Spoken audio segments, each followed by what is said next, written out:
नमस्कार, SME post live में आपका स्वागत है। हम बैठे हैं इस टाइम मधुर गुप्ता जी के साथ, जो सेल्स मार्केटिंग हेड हैं मेरठ हौजरी फैक्ट्री के। सर, अपनी कंपनी के बारे में आप कुछ बता सकते हैं?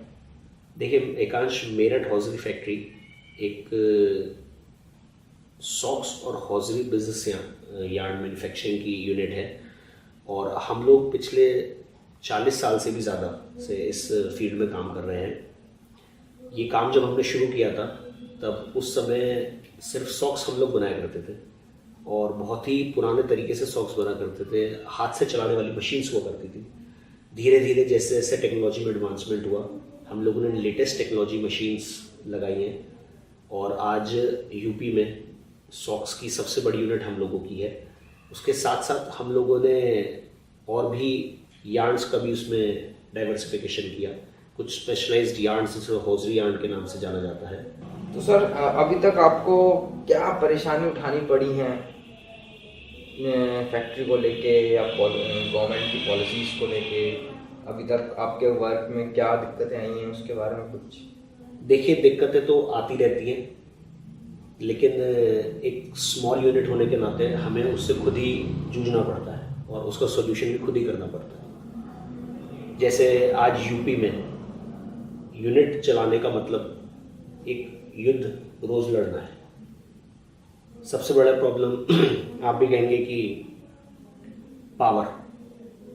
आज किसी भी उद्योग को चलाने के लिए सबसे ज़रूरी चीज़ है इलेक्ट्रिसिटी। अगर हम इलेक्ट्रिसिटी, एक बेसिक चीज़ इलेक्ट्रिसिटी ही टाइम से नहीं दे पाएंगे तो आई थिंक किसी भी उद्योग के लिए सरवाइव करना बहुत ही मुश्किल हो जाएगा, क्योंकि जनरेटर्स पे यूनिट चला के कॉस्टिंग नहीं आ सकती प्रोडक्ट्स की। आपका प्रोडक्ट महंगा हो जाएगा तो आप और स्टेट्स से जो प्रोडक्ट्स आ रहे हैं, बना रहे हैं लोग, उनसे आप कम्पीट नहीं कर सकते। तो ज़्यादा कुछ हम सरकार से नहीं मांगते, हम बुनियादी ज़रूरतों की डिमांड करते हैं। जो एक बेसिक इंफ्रास्ट्रक्चर है, इसको एमएसएमई को प्रॉपर तरीके से इंश्योर कराएं, उनकी पहुंच तक इसे लेके आए। आगे की पॉलिसीज़ उसको ध्यान में रखकर ड्राफ्ट की जाए, जिनसे एमएसएमई को फ़ायदा पहुंच सके तो बेहतर रहे। तो आपकी एक्सपेक्टेशंस क्या हैं सरकार से कि भाई आपको क्या चीज़ें या क्या पॉलिसी ऐसी प्रोवाइड करानी चाहिए कि जिनसे आपकी मदद हो पाए? देखिए, पॉलिसीज़ गवर्नमेंट ने काफ़ी बना रखी हैं। हमने कोशिश भी करी है कुछ पॉलिसी का यूज़ करने की, उनका लाभ उठाने की, पर हर बार असफलता ही हाथ लगी है। जैसे मार्केटिंग में हमारे को प्रोत्साहन दिया जाए, आज हम लोग डोमेस्टिक लेवल पर ही अपनी इंडस्ट्री, अपने प्रोडक्ट को हम प्रमोट कर पा रहे हैं।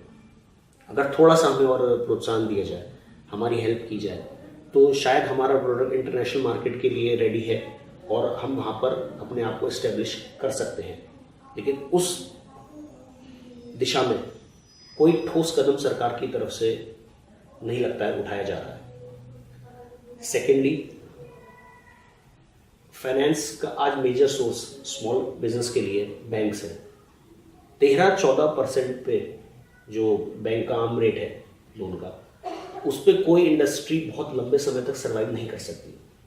अगर आप सरकार वाकई कुछ एमएसएमई सेक्टर के लिए करना चाहती है तो माइक्रो और स्मॉल सेक्टर को खास तौर से थोड़ा लाभ देने के लिए उनको बहुत ही रियायती दरों पे term loans, working capital loans provide किए जाएं, जिससे उनकी कंपेटिटिवनेस बढ़े और हमारा उत्पाद और लोगों के पास जा सके, हमारी उत्पादन क्षमता कम हो, प्लस हमें दूसरी स्टेट्स से जो प्रोडक्ट्स आ रहे हैं या जो इंपोर्ट हो रहे हैं प्रोडक्ट्स, उनसे भी compete करने में आसानी होगी, यूनिट को चलाने में आसानी होगी। अभी मैं कुछ दिन पहले पढ़ रहा था, टेक्सटाइल मिनिस्ट्री की कुछ पॉलिसीज़ आ रही हैं नई, जिसमें एक पॉलिसी ऐसी है कि जो एम्प्लॉयर ईपीएफ में 12% कंट्रीब्यूशन देता है वो गवर्नमेंट अब वहन करेगी। अगर वाकई इस तरह की पॉलिसी इम्प्लीमेंट हो जाती है तो आई थिंक हम लोगों के लिए बहुत अच्छी चीज़ साबित होगी। है एक बहुत बड़ा बर्डन हम लोगों पे कम हो जाएगा। मैंने पढ़ा था अभी कुछ दिन पहले कि कमर्शियल बिजली के रेट यूपी गवर्नमेंट बढ़ाने वाली है। मैं यही गुजारिश करूँगा कि माइक्रो और स्मॉल सेक्टर इंडस्ट्रीज़ को इस बढ़ोतरी से अगर अलग कर सके तो बेहतर रहेगा, क्योंकि इसका सीधा सीधा असर हम लोगों की कॉस्ट पे पड़ेगा। हमारा उत्पाद महंगा होगा और हमें उसे बेचने में उतनी ही कठिनाइयों का सामना करना पड़ेगा। एसएमई सेक्टर में आप कैसे एक क्वालिटी को मेंटेन कर पाते हैं अपने प्रोडक्ट की, तो वो आप मुझे कुछ बता सकते हैं? देखिए, अभी हमारे प्रधानमंत्री मोदी जी ने एक बात कही थी पिछले 15 अगस्त को कि zero defect and zero effect. हम उस पर काम कर रहे हैं। आज हमारा प्रोडक्ट ज़ीरो डिफेक्ट है और उस प्रोडक्ट को जैसे बनाया जाता है उसका एनवायरनमेंट पे ज़ीरो इफेक्ट है। हमारी यूनिट नो पोल्यूशन यूनिट है। हम उस कैटेगरी में आते हैं जो यूनिट्स पोल्यूशन नहीं करती हैं, हॉजरी गुड्स की। जहाँ तक बात रही क्वालिटी की, हम लोग गवर्नमेंट पैरामीटर्स फॉलो करते हैं, इंडियन स्टैंडर्ड्स फॉलो करते हैं अपना प्रोडक्ट बनाने में। साथ साथ नई टेक्नोलॉजी की मशीन्स समय समय पर हम लोग लगाते रहते हैं, जिसकी वजह से हमारा जो प्रोडक्ट हो वो विदेशी मापदंडों पर खरा उतर सके। और बाकी टेक्नोलॉजी का विशेष ध्यान दिया जाता है। समय रहते रहते ज़रूरी हिदायत बरती जाती हैं।